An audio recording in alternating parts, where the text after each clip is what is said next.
He was born in a small fishing village in the Philippines, where life was simple but harsh.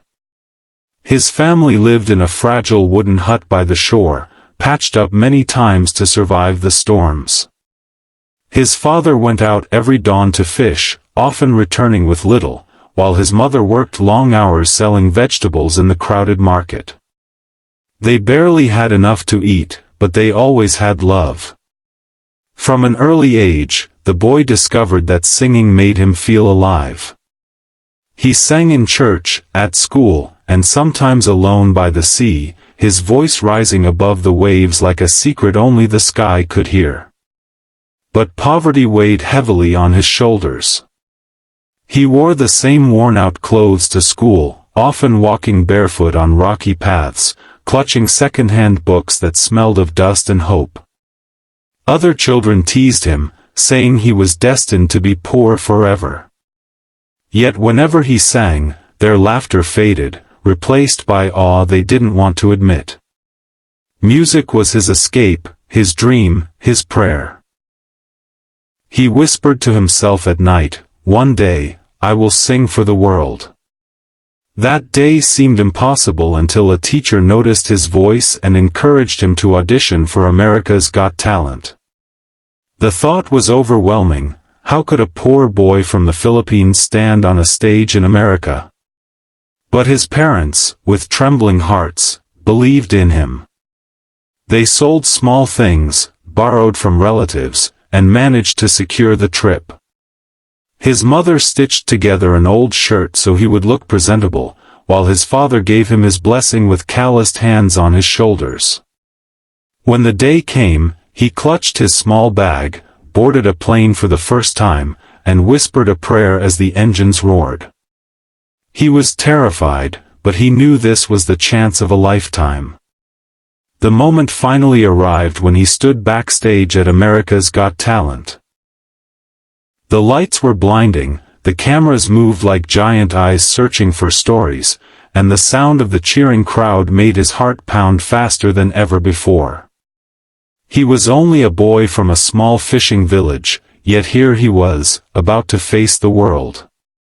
He looked down at his shoes, old and borrowed, slightly too big for his feet, and felt a surge of nervousness. His hands shook, his throat tightened, and for a moment he wanted to run back.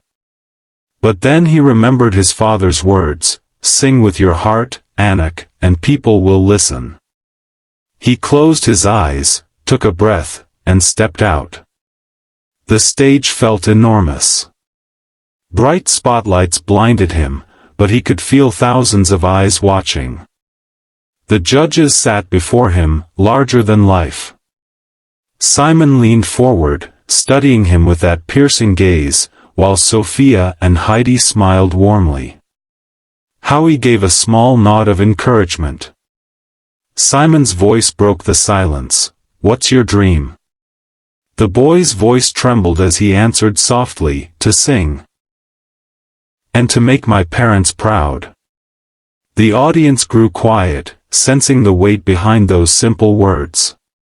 The music began.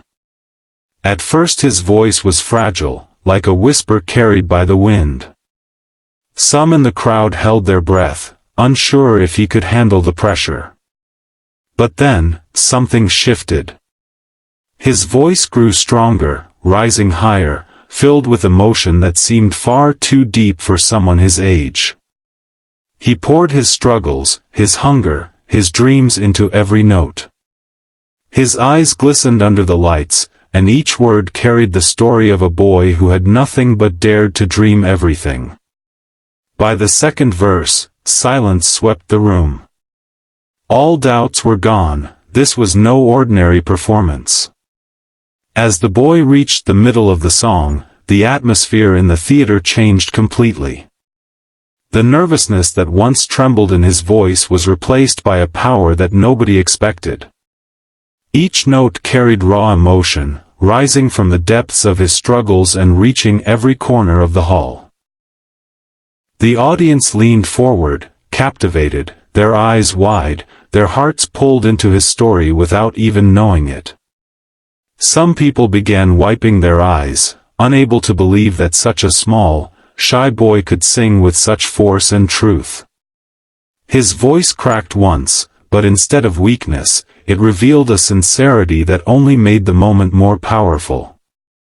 It was not just singing, it was the sound of survival, of love, of hope.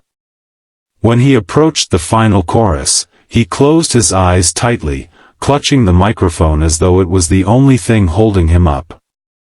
The long, trembling note he released seemed endless, like he was pouring years of pain and dreams into that one moment. Then it happened. One person stood up, clapping through tears, then another, and within seconds the entire audience rose to their feet in unison. A standing ovation thundered through the theater, echoing louder than the song itself. The boy opened his eyes and froze, shocked at what he saw. Thousands of people on their feet, cheering for him. His lips quivered, his eyes filled with tears, and he whispered a small, "Thank you," into the microphone. The cameras caught every reaction. Heidi pressed her hands against her face in amazement, Sophia shook her head in disbelief, and Howie simply mouthed the word, "Wow." But it was Simon's rare smile, soft yet approving, that carried the weight of the moment. For the boy, this was no longer just a performance. It was proof that even a poor child from the Philippines could move the world with a single song.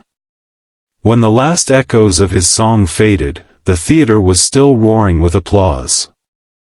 The boy stood frozen in the center of the stage, his chest rising and falling as tears rolled down his cheeks. He could barely process what had just happened. Then Simon leaned forward, his voice calm but filled with weight. "That," he said, pausing just long enough for silence to fall again, "was unforgettable." The boy's heart skipped. To hear those words from Simon Cowell, the toughest judge of them all, felt like a dream. His hands shook as he held the microphone tighter, trying not to break down in front of the world. But before he could respond, Simon stood up. His hand moved slowly to the golden button on the table. The boy's breath caught in his throat, his eyes widening. The audience gasped, sensing what was about to happen. And then, with one decisive push, Simon pressed the golden buzzer. The sound echoed like thunder, and in an instant, golden confetti burst from the ceiling, raining down in a storm of sparkling light. The boy lifted his hands, staring at the golden pieces falling onto his face and shoulders. It was as if his dreams were literally pouring from the sky. The audience screamed with joy, their cheers mixing with the sound of the music as the golden lights shone on him. Backstage, his mother collapsed into tears, covering her mouth as she whispered, "Anik, you did it, you made it." The boy fell to his knees, overwhelmed. He touched the stage floor with one hand and whispered a small prayer of thanks. He had walked onto this stage as a poor boy with nothing but a song, and now, in front of the world, he was a star. The moment of the golden buzzer became the spark that lit a fire across two nations. Overnight, the boy's performance spread across television screens, social media feeds, and news channels in both the Philippines and the United States. In his small coastal village, families gathered around a single old TV in the town square, cheering and crying as they watched their own local boy showered in golden confetti. Children pointed at the screen shouting his name, while parents whispered to each other that this was proof that even the poorest child could rise if given a chance. His teacher, the one who had pushed him to audition, wiped her eyes and said softly, "I knew the world needed to hear his voice." In America, millions of viewers replayed his audition again and again, moved by the purity of his voice and the depth of his story. Strangers commented, saying his song gave them hope during their own struggles. Filipinos working abroad felt a special pride, sharing the video with the words, "That's one of ours. That's the heart of our people." His story transcended music. It became a message of resilience, sacrifice, and faith. Even years later, his audition was remembered as one of the most touching moments in AGT history. Fans described it not just as a performance, but as a prayer sung out loud. Teachers used it to inspire their students, parents showed it to their children to teach them about dreams. The boy himself, now stronger and more confident, never forgot the night his voice was finally heard. He knew it wasn't only his victory, it belonged to his parents, to his village, to every child who ever felt too small to dream big. His song would never be forgotten, because it had become a song for the world.